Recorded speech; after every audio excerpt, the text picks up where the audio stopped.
हम लोग छठा चैप्टर त्रिभुज पढ़ रहे थे, जिसमें हमने समरूप का जो गुण था उसके बारे में देखे थे, है कि नहीं। समरूप के बारे में देखे थे कि त्रिभुज के समरूप होने के लिए कितने शर्तें थे?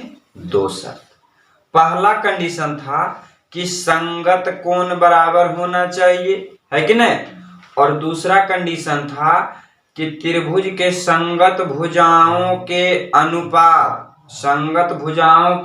अनुपात बराबर हो, तब त्रिभुज क्या कहलाएंगे? समरूप कहलाएंगे। त्रिभुज के लिए 2 कंडीशन थे, 2 नियम था कि संगत कोण क्या हो? बराबर हो, और त्रिभुज के संगत भुजाओं का अनुपात क्या हो? बराबर हो। तो त्रिभुज समरूप हो जाएगी। क्या हो जाएगी? समरूप, सिमिलर या सदृश। समरूप को सदृश भी बोला जाता है, सदृश हो जाएगी। लेकिन अब देख लो, त्रिभुज के 2 नियम, एक नियम भी फॉलो करके, मतलब एगो कंडीशन भी देखा के त्रिभुज को क्या कर सकते हैं? समरूप कर सकते हैं। लेकिन बहुभुज में ऐसा नहीं था। जो वर्ग है या चतुर्भुज है, उसको समरूप करने के लिए दोनों नियम का होना आवश्यक था, दोनों नियम का फॉलो करना जरूरी था। तो इन सब चीज के बारे में हम लोग पढ़ लिए थे, ठीक है। अब हम लोग इस पर 6.1 एक्सरसाइज बनाकर लाने के लिए कहते हैं। जो प्रॉब्लम रहेगा वो पूछ लेना है। अब इसमें एक ठो थ्योरम आता है जिसको बोलते हैं थेल्स प्रमेय, थेल्स थ्योरम। ये मैट्रिक परीक्षा 2023 क्लास 10th के लिए बहुत ही इंपॉर्टेंट थ्योरम है। एकदम डायरेक्ट क्वेश्चन पूछा जाता है, यही सिद्ध करने के लिए देगा 5 नंबर के लिए। ये थेल्स प्रमेय है। क्या है? थेल्स प्रमेय, यानी कि थेल्स थ्योरम। ये VVI कर लेना अपने कॉपी में, ठीक। VVI है। इसको बोलते हैं आधारभूत समानुपातिकता प्रमेय। थेल्स प्रमेय बोले नहीं तो लिख दे कि आधारभूत समानुपातिकता प्रमेय को सिद्ध करें। बात एक ही है। आधारभूत क्या चीज? समानुपातिकता प्रमेय, ठीक, या थेल्स प्रमेय है ना। तो प्रमेय देखो, ये लिखा हुआ है, थ्योरम लिखा हुआ है, इसे पढ़ो। कह रहा है यदि किसी त्रिभुज की एक भुजा, ठीक है, हम इसको सिद्ध करके दिखाएंगे, समझने का प्रयास करो, एकदम कंसंट्रेट बनाकर रखना है। यदि किसी त्रिभुज की एक भुजा के समानांतर, एक भुजा के समानांतर अन्य 2 भुजाओं को भिन्न भिन्न बिंदुओं, भिन्न भिन्न मतलब अलग अलग बिंदुओं पर प्रतिच्छेद करने के लिए रेखा खींची जाए, तो अन्य 2 भुजाएं एक ही अनुपात में विभाजित होगी, ठीक नहीं, विभाजित होगी। अब इसको सिद्ध करके दिखाना, हमको प्रमाणित करना है, यही प्रमेय का नियम है। इसमें कुछ लिखा हुआ है, 1 2 3 4 नहीं लिखा हुआ है, लेकिन इसको प्रूव करना है। तो कह रहा यदि किसी त्रिभुज की एक भुजा, तो सबसे पहले हम लोग त्रिभुज क्या करेंगे? बना लेंगे। सबसे पहले हम लोग एक ठो त्रिभुज ड्रॉ कर लेते हैं, ठीक ने। एक ठो त्रिभुज हम लोग बना लेते हैं। क्या बना लिए? त्रिभुज। त्रिभुज का नाम लिख देते हैं A, B और C। तो बउआ जैसे जैसे लिख ले जाना है, उसे जैसे जैसे काम करते जाएंगे उसे उसे यहाँ पर लिख ले जाना है। यहाँ पर लिखो माना A, B, C एक त्रिभुज है, एक त्रिभुज है कि नहीं? माना ABC एक त्रिभुज है। अब हो गया। कह रहा है एकदम समझने का प्रयास करना है, ये बहुत ही इंपॉर्टेंट मतलब की प्रमेय है। ये जो थेल्स थ्योरम है बहुत ही इंपॉर्टेंट है, इसीलिए स्टेप बाय स्टेप दिमाग में केयर करते हुए चलना है कि किस तरह से हमको सिद्ध करना है।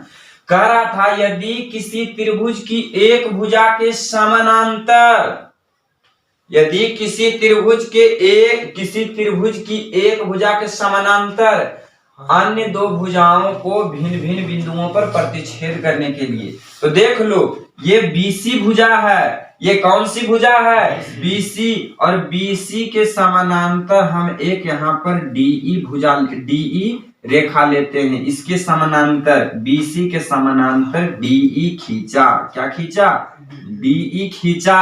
देख लो, कह रहा है यदि किसी त्रिभुज की एक भुजा, यदि किसी त्रिभुज की एक भुजा के समानांतर अन्य दो भुजाओं को भिन्न भिन्न बिंदुओं पर प्रतिच्छेद करने के लिए रेखा खींची जाए तो देख लो, हमने BC के समानांतर DE रेखा खींचा और जिसमें AB एक त्रिभुज का भुजा है, AB को पहला बिंदु D पर प्रतिच्छेद कर रहा है और D प्रतिच्छेद कर रहा है और दूसरा भुजा को E पर प्रतिच्छेद कर रहा है। जो बात बोला हम किए कि नहीं किए, तो जो किए वहां पर लिखना पड़ेगा। माना ABC एक त्रिभुज है जिसमें BC के समानांतर DE, BC के समानांतर DE एक रेखा खींचा। वीडियो चालू है कि नहीं?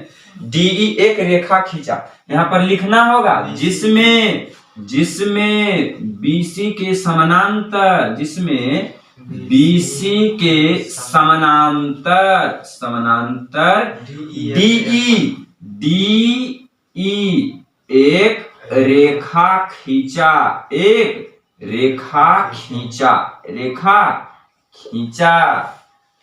क्या किया? रेखा खींचा। जो रेखा खींचा जो AB को D बिंदु पर तथा AC को E बिंदु पर प्रतिच्छेद करती है कि नहीं करती है? DE एक रेखा खींचा जो AB को D बिंदु पर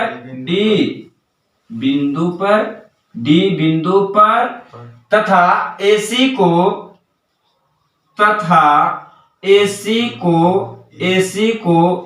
E बिंदु पर प्रतिच्छेद करता है। प्रतिच्छेद मतलब विभाजित करना, प्रतिच्छेद करता है कि नहीं? ये बात जो वहां बोल रहा है थ्योरम में, वही बात को हम यहाँ करते हुए चल रहे हैं, दिखाते हुए चल रहे हैं, है कि नहीं? तो देखो जहां तक बोला कि यदि किसी त्रिभुज की एक भुजा के समानांतर अन्य दो भुजाओं को भिन्न भिन्न बिंदुओं पर प्रतिच्छेद करता है तो प्रतिच्छेद करने के लिए खींची जाए तो अन्य दो भुजाएं एक ही अनुपात में विभाजित होगी। यानी कि ये जो बिंदु D और E, AB और AC को काटा है कि नहीं काटा है? AB और AC को प्रतिच्छेद किया है दो भुजा ने, AB भुजा और AC भुजा, इसको प्रतिच्छेद ने किया है। तो कह रहा है कि जो प्रतिच्छेद कर रहा है तो इसका जो अनुपात बन रहा है दो अनुपात में विभाजित करता है। तो सिद्ध करना है कि, तो क्या करना है? तो सिद्ध करना है कि, तो सिद्ध करना है कि, क्या सिद्ध करना है? कि AD बटे BD भुजा का अनुपात यहाँ इतना बटे इतना, AD बटे BD भुजा का अनुपात हुआ ना, बराबर होगा AE बटे EC का, AE बटे EC बटे EC। यही हमको सिद्ध करना है। अभी तक हमने कुछ नहीं किया, जो बात बोला हम वही चीज करते हुए चले, है कि नहीं? जो बात बोला हम वही करते हुए चले। अब इसको क्या करना है? सिद्ध करना है। अब क्या करना है? सिद्ध करना है। अब देखो कुछ रचना करना पड़ेगा। क्या करना पड़ेगा? रचना करना पड़ेगा। इसमें कुछ बनाना पड़ेगा, इस फिगर में कंस्ट्रक्शन करना पड़ेगा, रचना करना पड़ेगा। E से जो E है, E से EF AB पर देखो, यहां से एक लंब डालते हैं। यहां से क्या डालेंगे? एक लंब, एक यहां से E से लेकर AB भुजा जो है ना, AD भुजा, सॉरी, ऊपर वाला छोटका त्रिभुज में देखना, ऊपर वाले छोटे वाले त्रिभुज में देखना। एक तो हम लोग रचना कर रहे हैं। क्या रचना किए हैं कि जो E बिंदु है, E से यहाँ पर AD पर, E से AD बोले या AB भी हो सकता है, यही भुजा है, ए बी है। त्रिभुज में देखा जाए ए बी सी में तो ई बड़का त्रिभुज है चाहे छोटका त्रिभुज जो भी हो, ए बी ए बी एक हिस्सा नहीं है, इसको ए बी भी बोल सकते हैं, इसको ए बी नहीं बोल सकते हैं। ए बी से बताएंगे तो नहीं समझ में आएगा कौन सा भुजा है। तो ई से यहाँ पर एक ठो लंब डाले, इसका नाम यफ दे देते हैं। क्या दे देते हैं? यफ दे देते हैं। यहाँ से क्या डाले हैं? लंब डाले हैं, परपेंडिकुलर क्या है? लंब है। यहाँ से एक लंब डॉट लाइन से देखा, एक मोटा लाइन से, और इसमें दो को खींचना पड़ेगा, इसीलिए इसको मोटा लाइन से दे। लंब डाल दिए, 90, लंब मतलब 90 डिग्री का, ये चिन्ह है 90 डिग्री।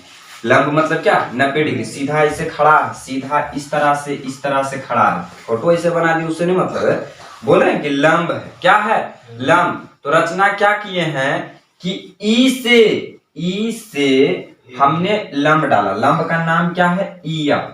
ई से लंब डाला। ई लिखना चाहिए।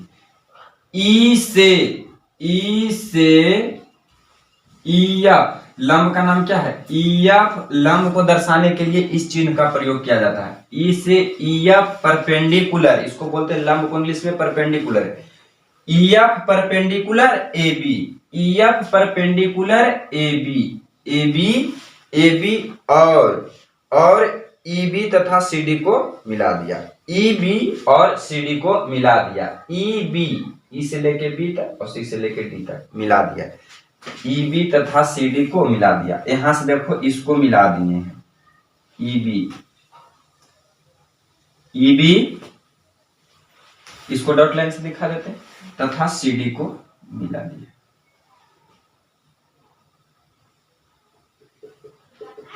ये हमने रचना किया, एक्स्ट्रा चीज की। इसमें एक्स्ट्रा कुछ हम लगा रहे हैं कि नहीं? एक्स्ट्रा यहां तक जो हमने काम किया, जो बोल रहा था पर मैं वही किए कि नहीं किए, लेकिन इसमें एक्स्ट्रा कुछ लगा दिए। तो यहाँ पर रचना किए हैं, एक्स्ट्रा कुछ रचना। तो रचना देकर लिखना पड़ेगा कि ई से ईएफ नाम के लंब का नाम कौन सी हो गया? ईएफ नाम के एक ठो लंब ए बी पर डाले। तो इस तरह से लिखना पड़ेगा, ई से ईएफ परपेंडिकुलर ए बी, माने ए बी रेखा पर ईएफ लंब है। इसका लिखने का मतलब समझो। और क्या किए? और इसमें रचना हम लोगों ने क्या किया? और ई बी चाहे ई बी बोलो, ई बी तथा डी सी चाहे सी डी जो भी बोलो को मिलाया। यही न किए, और कुछ किए नहीं किए। रचना में जो किए एक एक स्टेप बाय स्टेप को लिखना होगा। ई से ईएफ लंब परपेंडिकुलर इसको बोला जाता है। ई से ईएफ परपेंडिकुलर ए बी और बीई और सी डी जो भी बीई और सी डी को मिलाया। क्या किया? मिलाया, को मिलाया। एक्स्ट्रा चीज यही नहीं किए हो, मिलाया। और हमने कुछ किया नहीं रचना में, और हमने कुछ नहीं किया। अब इसको प्रमाण देते चलते हैं। प्रमाण, अब यहां से हम लोग सिद्ध करने की जो प्रक्रिया है आगे बढ़ते हैं। यहाँ तक तो अभी हम रचना कर रहे थे, यहाँ तक अभी हम कुछ किए, कुछ नहीं किए। जो क्वेश्चन था, जो मतलब कि प्रमेय बोल रहा था वही लिखे, और यहाँ पर एक्स्ट्रा चीज हमने रचना कर दिया। क्या कर दिया? रचना। और देखो अब हम लोग क्या करते हैं? प्रमाण देते हैं। क्या देंगे? प्रमाण। अब यहाँ से मतलब कि हम लोग बनाने के लिए स्टार्ट कर दे रहे हैं। बनाने के लिए क्या निकालना है? त्रिभुज AED, त्रिभुज AED ऊपर वाला छोटका त्रिभुज का क्षेत्रफल, और त्रिभुज EDB इस साइड का त्रिभुज EDB माने कि यहाँ जो इस तरफ त्रिभुज बन रहा है, इस तरफ जो त्रिभुज बन रहा है उसका, इसको मोटा कर देते हैं, ठीक है, हाईलाइट कर देंगे। यानी कि यहाँ पर लिखना पड़ेगा कि क्षेत्रफल किसका? त्रिभुज AED चाहे ADE का क्षेत्रफल निकाल रहे हैं। किसका? ADE का क्षेत्रफल बटा हम लोगों ने किस लिए किया? क्योंकि अनुपात में हमको ये सिद्ध करना है। और बटा किसका क्षेत्रफल? क्षेत्रफल किसका? इसका क्षेत्रफल, देखो यहाँ पर हम लोग हाईलाइट कर दे रहे हैं, हाईलाइट इसको मोटा कर दे रहे हैं, इसको समझने का प्रयास करना। तुम लोग अपना कॉपी में नहीं गिन लेना था, ठीक है, कॉपी में इतना नहीं गिनना है, समझाने के लिए हम कर रहे हैं। ये वाला त्रिभुज का क्षेत्रफल, ये वाला त्रिभुज का क्षेत्रफल, ये वाला त्रिभुज का, ये दिख रहा है। अब तुमको समझ में आएगा कि यहाँ पर हमने लंब दिया, EF लंब दिया, तो इसको AD पर लंब नहीं कह के AB पर लंब काहे ले कहें। अब देखो तुमको समझ में आएगा, तुरंत समझ में आएगा। रचना में हम कहे कि मारे यहाँ पर AD पर लंब, लेकिन हम बोले कि AB पर मारे हैं, ऐसे तो AB है कि ना AD है, हो AB पर क्यों की, जो देखो तो त्रिभुज ADE का क्षेत्रफल बटे त्रिभुज किसका क्षेत्रफल, DEB का, चाहे BED, ठीक, BED का क्षेत्रफल का अनुपात। तो देखो अब देखो कि क्षेत्रफल है ना, तो क्षेत्रफल का त्रिभुज क्या, त्रिभुज का क्षेत्रफल का फॉर्मूला क्या होता है, 1/2 गुने आधार। आधार इसका देखो क्या है, आधार देखो इसका ये हो गया बाबू, ये आधार हो गया, क्या हो गया, ये आधार, और आधार पर न ऊंचाई लंब गड़ेंगे। जैसे इस पर हमें खंभा गढ़ दिए, कोई चीज पर हम बांस खंभा करते हैं तो आधार रहता है उसी पर ने लंब रखाता है। लंब मतलब कि सीधा खंभा, लंब मतलब कि सीधा खंभा, तो लंब किस पर गड़ेंगे, आधार पर। अब हम कहीं कोई जगह पर गड्ढा करके एक ठो बांस गढ़ दिए, तो उसका आधार क्या हो गया, जमीन हो गया उसका आधार, है कि नहीं। आधार के हम खड़ा है तो मेरा जो फर्श है वो हो गया आधार, है ना, आधार जिस पर जो खड़ा रहे। तो लंब देखो इस पर लंब किस पर खड़ा है, AD पर खड़ा है। ऊपर वाले त्रिभुज का चर्चा किया जाए तो किस पर खड़ा है लंब, AD पर। तो इसका फॉर्मूला होता है 1/2 गुने आधार गुने ऊंचाई। तो आधार क्या हो गया, आधार हो गया AD, आधार क्या हो गया AD, और गुना ऊंचाई किस क्या हो जाएगा, EF। अरे EF, ये ऊंचाई, लंब माने ऊंचाई, परपेंडिकुलर खड़ा है EF, ये होगा कि नहीं होगा, EF हो गया। अब हम आते हैं ये वाले त्रिभुज में, तो देख लो, देखो 1/2 तो रहबे करेगा, 1/2 गुने आधार, आधार गुने ऊंचाई। आधार इसका क्या हो जाएगा, आधार इस त्रिभुज का आधार क्या है, ये देखो BD। ऐसे मतलब कि जब ये त्रिभुज बन रहा है तो इसका आधार क्या हो जाएगा, ये BD, और कहेंगे लंब हो जाएगा EF। लंब का है EF होगा क्योंकि हम AB पर लंब डाले हैं। ये जो लंब है इसके लिए लंब नहीं है, छोटका त्रिभुज के लिए, ये बड़का त्रिभुज टोटल के लिए ये लंब है कि नहीं, टोटल के लिए ये लंब है, ठीक है। तो इसमें आधार हो जाएगा BD और लंब क्या हो जाएगा EF। आधार क्या हो जाएगा BD, क्या हो जाएगा BD, और गुने लंब क्या हो जाएगा EF। देखो तो 1/2 से 1/2 कैंसिल, 1/2 से 1/2 कैंसिल, कट जाएगा, EF से EF कट जाएगा, तो यहाँ पर क्या बचेगा, AD बटे BD। अब देख लो, है ना, अब बहुत से जो टीचर लोग होते हैं क्या करते हैं, जो समझो, अब एक ठो और रचना करता है, एक ठो और रचना करेगा। अब D से AC पर लंब डालेगा, D से AC पर लंब डालेगा, किस पर डालेगा, AC पर। D से AC पर लंब डालेगा, ठीक ने, और उसके बाद फिर क्या करेगा कि इसका त्रिभुज, और फिर E वाला जो डॉट लाइन वाला बच गया ना, EDC का क्षेत्रफल, ऊपर छोटका त्रिभुज का क्षेत्रफल और इसका क्षेत्रफल का इस तरह से अनुपात करेगा, तब हो जाएगा AE बटे EC। तो क्वेश्चन लंबा होगा कि नहीं। अब हमको देखो यहाँ से एक तरह का शॉर्टकट मिलता है, ठीक नहीं, शॉर्टकट बनने का बताते हैं। देख लो, जब ये छोटका का त्रिभुज लिए, ऊपर वाला त्रिभुज का क्षेत्रफल बटे इधर के साइड वाला का क्षेत्रफल, तो क्या आ गया, इसका अनुपात बटे इसका अनुपात आया कि नहीं आया, इसका अनुपात बटे इसका अनुपात आया कि नहीं। हम डायरेक्ट लिख सकते हैं इसी प्रकार से, यहां पर लिख दो, इसी प्रकार से कौन प्रकार से? जैसे ऊपर किया उसे नीचू होगा, ठीक है। अब देख लो कौन सी करेंगे, किस प्रकार से? क्षेत्रफल, किसका क्षेत्रफल? त्रिभुज एडीई, कौन सी? एईडी, यही एडीई, एडीई लिख दो, त्रिभुज एडीई, ऊपर वाला छोटका त्रिभुज और बटे क्षेत्रफल, क्षेत्रफल किसका क्षेत्रफल? इसका ईडीसी, ईडीसी, त्रिभुज ईडीसी, ईडीसी हो गया, ईडीसी का क्षेत्रफल। तो उतना काट कूट लंब घींचे से कोई फायदा है? डायरेक्ट हम नहीं लिख सकते हैं एई बटे ईसी, एई बटे ईसी, एई बटे ईसी, एई बटे ईसी। खाली एक शब्द लिखने से मेरा दो स्टेप बचे, खाली लिख दिए इसी प्रकार से, ठीक ने। इसी प्रकार से कौन प्रकार से? जिस प्रकार से ये वाला किए उसी प्रकार से ये वाला, ठीक ने। तो इसको हम लोगों ने समीकरण 1 मान लिया और इसको क्या मान लेते हैं? समीकरण 2 मान लेते हैं। क्या मान लेंगे? समीकरण 2। अब देखो त्रिभुज, त्रिभुज ईडीबी, त्रिभुज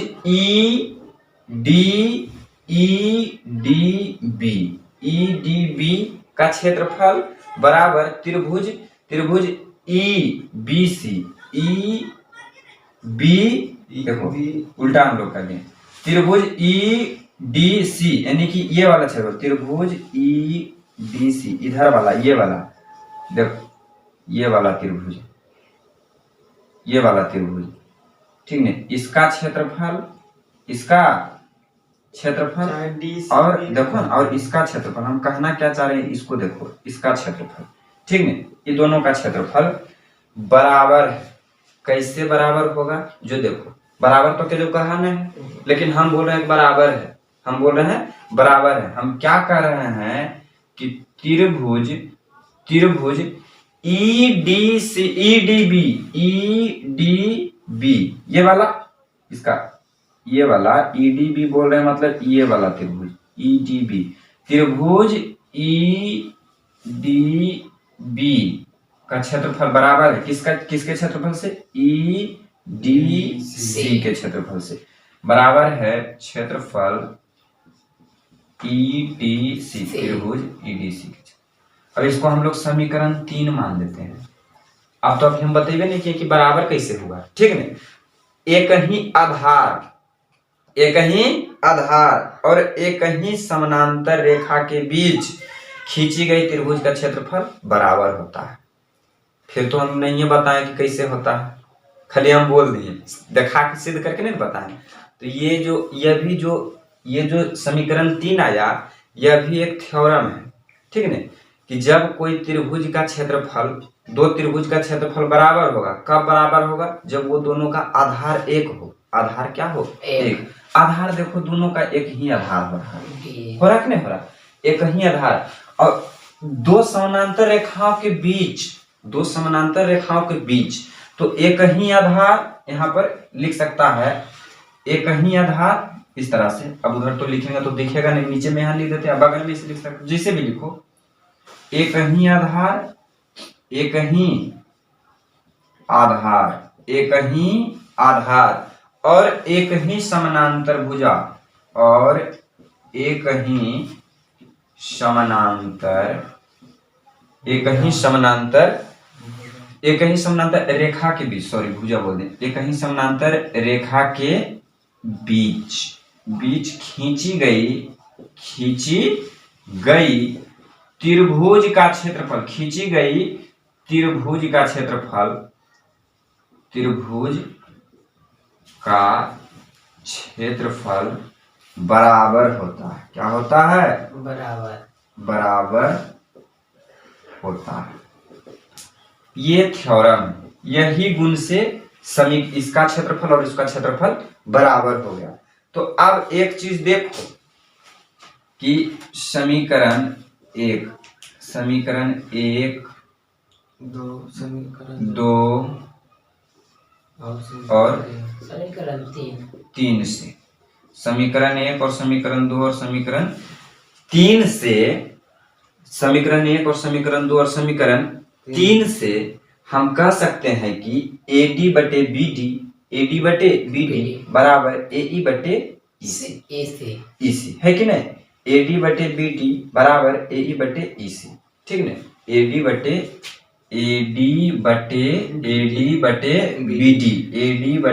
BD बराबर AE बटे EC प्रूव्ड। यही ना प्रूव करना था, यही ना प्रूव करना था। क्या समीकरण 3 हम इसलिए बोले, ठीक ने, कि ऊपर वाला त्रिभुज का क्षेत्रफल, नीचवा में 2 त्रिभुज बना, ठीक ने, एक ठो ई त्रिभुज और एक ठो ई त्रिभुज, यानी कि तीनों का क्षेत्र दोनों का बराबर एगो ई, तो ये दोनों तो बराबर क्षेत्रफल है, और इसका अनुपात और एगो इसका अनुपात, इस त्रिभुज का अनुपात इस त्रिभुज का भुजा का अनुपात क्या होगा, दोनों बराबर होगा, यानी कि ये दोनों का क्षेत्रफल इक्वल है, और लेकिन ऊपर वाला का अलग है, ये नहीं समझना है। तो वही गुण से समीकरण 1 और समीकरण 2 और समीकरण 3 से 3 इसलिए लिखे ताकि कोई भी संकोच रहेगा क्षेत्रफल में कि इसका कैसे बराबर होगा, ये तो 2 सरभुजा है, ये 2 त्रिभुज है ना, इसलिए 3 लिखे। ऐसे तो हम लोग समीकरण 1 और समीकरण 2 को दिखा के, समीकरण 1 में आया इतना बटे इतना, और समीकरण 2 में इतना बटे इतना, लिख सकते थे समीकरण इतना बराबर इतना, ठीक ना। समीकरण 1 बराबर समीकरण 2, लेकिन 3 से हम लोगों का क्या हो गया, ये जो EDC और BED क्षेत्रफल हो रहा था, यह भी क्या हो गया, बराबर, इसीलिए समीकरण 3 लिखे। इसीलिए समीकरण 1, समीकरण 2 और समीकरण 3 से AD बटे BD बराबर AE बटे EC प्रूव्ड। यही हम लोगों को साबित करना था। इसे थेल्स प्रमेय बोला जाता है बच्चों। इससे बहुत सारे क्वेश्चन बनेंगे, ठीक है। किस तरह से अनुपात लेना उसको भी हम लोग सिखाएंगे। और एक तो होता है थेल्स विलोम। क्या होता है, थेल्स विलोम। क्या होगा, थेल्स विलोम। तो थेल्स विलोम को भी हम लोग देखेंगे।